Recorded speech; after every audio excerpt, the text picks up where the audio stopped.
Seguimos en el Mobile World Congress 2012, estamos haciendo la cobertura de vídeos un año más desde el propio evento y este año contamos una vez más con Stefan Teral, que es analista de Infonetics Research, con el cual tuvimos el año pasado ya un vídeo bastante interesante porque era el anuncio de Alcatel-Lucent anunciando el lightRadio.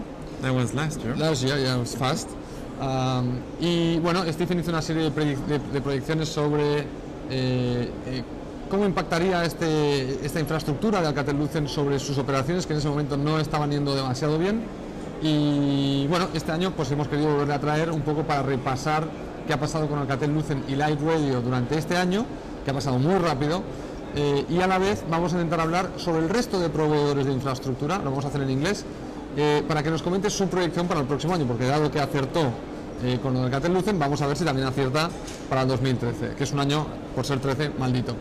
Stefan, welcome to Telesemana. So I think you understood what I said to the audience, that you did some projections on Alcatel-Lucent. Very quickly, tell us what has been the impact for Alcatel-Lucent of lightRadio, because you said this could help the company turn around in a difficult moment. Has it worked? Well, the fourth quarter results showed that, yes, for the first time in a long time, Alcatel-Lucent finally delivered a profit. So the company is turning around, yeah. They are involved in the largest deployment of the world, particularly in the US with Ericsson. That really helps. But are they deploying lightRadio? No, it's not current infrastructure. It's not commercially deployed yet. Okay. But they have made lots of progress, such as having large mobile operators in the world testing the product. And by the way, I mean, since you asked the question, yeah. Is it because I mean, well, you said, is it deployed? I'm saying no, it is being tested, and I'm saying, by the way, here in La Fira, you have lightRadio? Yes, there are 50 to 50 something, but a little bit above 50 little cubes that have been deployed in La Fira by Telefonica. Really? Yes. So we could draw the challenge, find the lightRadio. So if you got a picture of one of those, if you were able to find it, you were an iPad or whatever. That would be something to tell the guys at Alcatel-Lucent. Well, I mean, actually, on Sunday we had a meeting at Alcatel-Lucent, and they said if you can spot the location of those cubes, then you can win something. They didn't say what we can win, but yeah, but you can win something. Yeah, but the fact is, Telefonica is actually running an LTE network using Alcatel lightRadio just right here. Okay, interesting.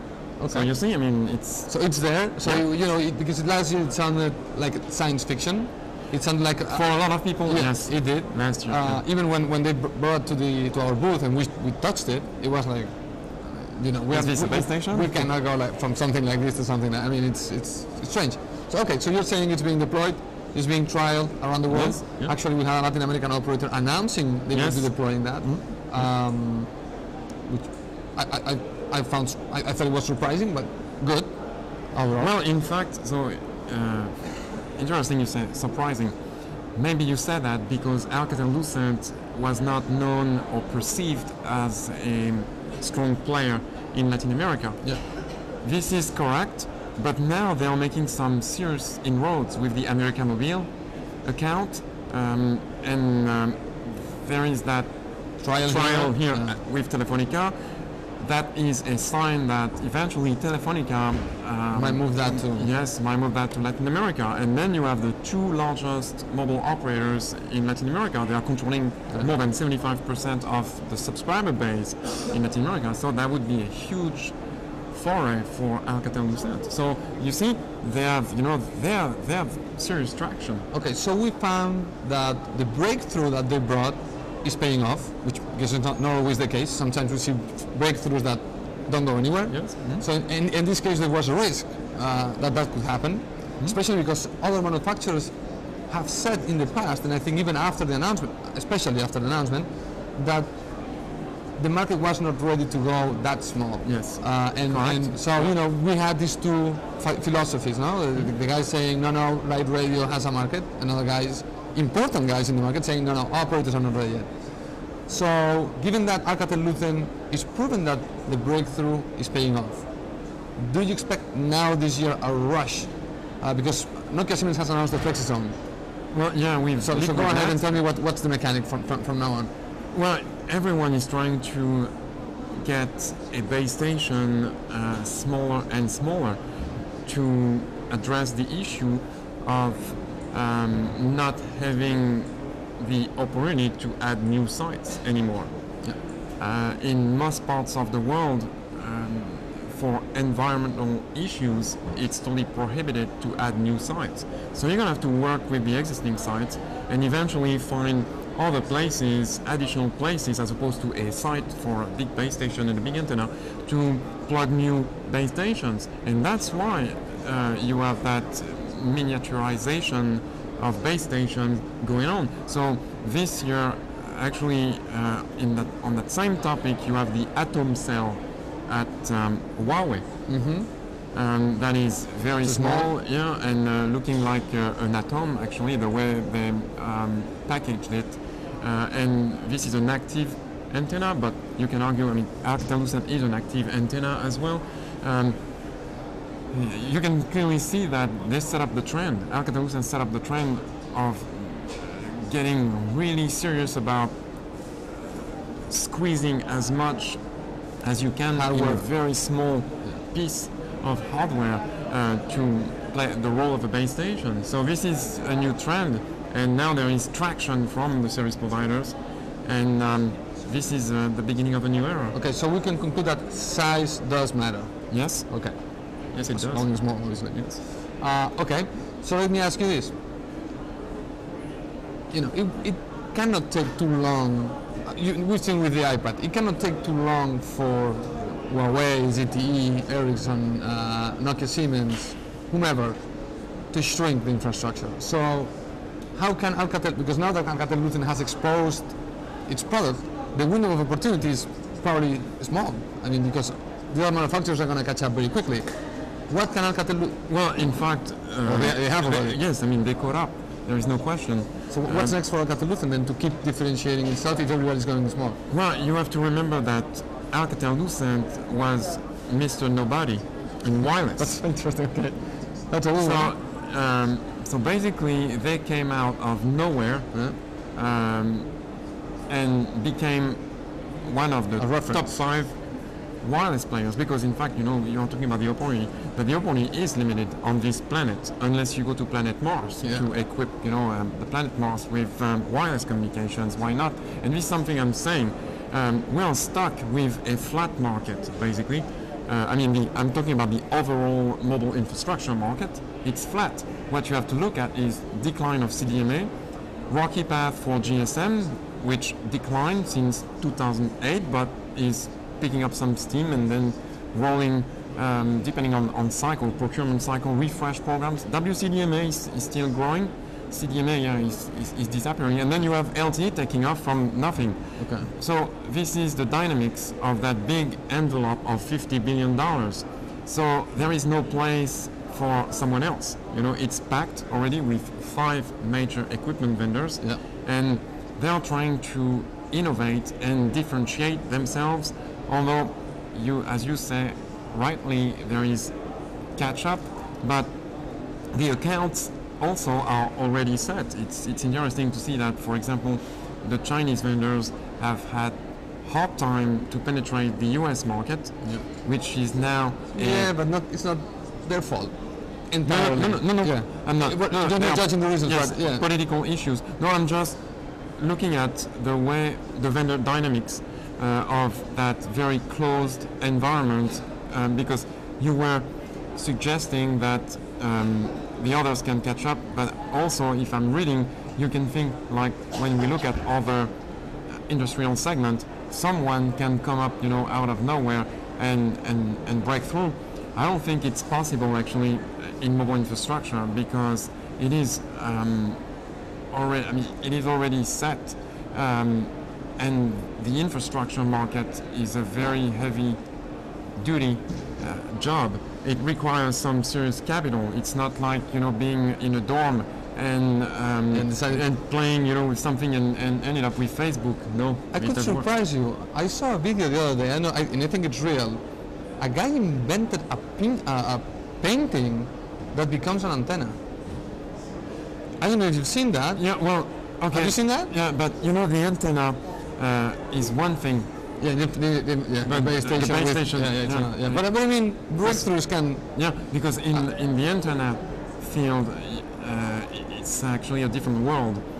You have a bunch of established players as well. So if you Yeah, but I guess my point was to the fact that, for example, if we compare it to the iPad, nothing to do but just in terms of breakthrough. So this guy, Steve Jobs, comes out with this iPad, but the iPad had behind a backup plan. It was, well, I had the hardware, but it's not about the hardware. The hardware is going to be cool, people are going to like, moving things around, but I have the whole ecosystem behind it to support it with music, books, movies, TV shows, etc. When I'm talking about Alcatel-Lucent, what I see is, okay, Alcatel-Lucent was able to break through the hardware, make it really small. The Chinese, we know, are going to be very quick at playing catching up. Might work worse, might work the same, but they're going to be quick at catching up. Then what? Then it's going to be a matter of pricing. What would be Alcatel-Lucent differentiated to keep up the momentum? Unless, as you said, they have already gotten the momentum, so mission accomplished. Well, you cannot say mission accomplished because it's a very good performance to break through and come up with something very innovative. But once you get there, you have to keep the momentum going with something else. And that something else might be in the pipeline. But right now, the big issue is you have to look to think about your pipeline as well as executing, the execution process. Yeah. Now, Alcatel-Lucent is entering the execution phase, and failure is not an option. And the reaction I had actually at the show here last year when I talked to some of the largest mobile operators, asked them their reaction after seeing the Cube. They were like, well, brilliant, but now they need to show that they can execute because, in the wireless domain, they didn't have the reputation of, doing things really good, and they were not a strong player. So all of a sudden, they came up to the top, and they are being seen as major innovators, at least with, the product that is still on the shelf, not deployed commercially yet. Now, this year is actually critical to have the product work in commercial networks. Okay. Now, so to finalize, and so for operators to understand where the infrastructure market is going, you said there are 5 major OEMs, probably too many. That's given the results. Yeah. So, tell us what is your projection for these 5? How is the market going to shape? And which are going to win and which ones are going to lose? Well, can you comment on that? Or? Yeah, no, it's interesting because we ended up with 5 players. So Ericsson, Nokia, Siemens Networks, Alcatel-Lucent, and then Huawei ZTE. When you look at again the distribution of their accounts, you have holes, and as I said, for the Chinese vendors, the big hole is the United States of America. That's where, at this point, Ericsson and Alcatel-Lucent are the strongest. Okay. Particularly when the US decided to lead the charge on LTE, that gave a real advantage to both Alcatel-Lucent and Ericsson to beef up their LTE platform and be somewhere else in the world to deliver. You really build a dramatic advantage. Then you have Ericsson breaking into the Japanese market, as well as Nokia, Siemens Networks, and Huawei. So it's very interesting to see that at this time the Japanese vendors are challenged in their home turf, and they're suffering. Yeah. And this is not because of Huawei alone. No, it's actually a wave made of Ericsson, Nokia Siemens Networks, and Huawei. And I find that very interesting. And then for the rest of the world, But you have Samsung that I think I read somewhere that they want to be the third player. Well, that's a tough one. Okay, so Samsung is actually doing extremely well. In fact, in the US, in Japan, and in Korea. Samsung, when you look at the size of their mobile infrastructure business, they are not at the level of a ZTE yet. Can they rise to a third spot? That's a long shot, because there is still a gap, 10% gap in terms of market share between Ericsson and Nokia Siemens Networks. Nokia Siemens Networks is still a number 2. And then after that, depending on how you count the mobile infrastructure market, I mean, are you just looking at radio access network? Are you including mobile soft switching, which is core? Then packet core, the HLR, everything. Then you have Huawei getting close to Nokia Siemens Networks. But with RAN, because of LTE, Alcatel-Lucent can stay on top right behind Nokia Siemens Networks. So I'm just explaining the dynamics. And since we are there working in a closed environment when it comes to that equipment market, it's going to be a game of stealing accounts, swapping accounts, which we see already. In fact, in Latin America, it's a game of right now going for Alcatel-Lucent, going after Nokia Siemens Networks and Huawei, in fact, more than everything else. Okay, so unless they are able to pull out from the hat a breakthrough or buy somebody, being the third player for Samsung is an utopia.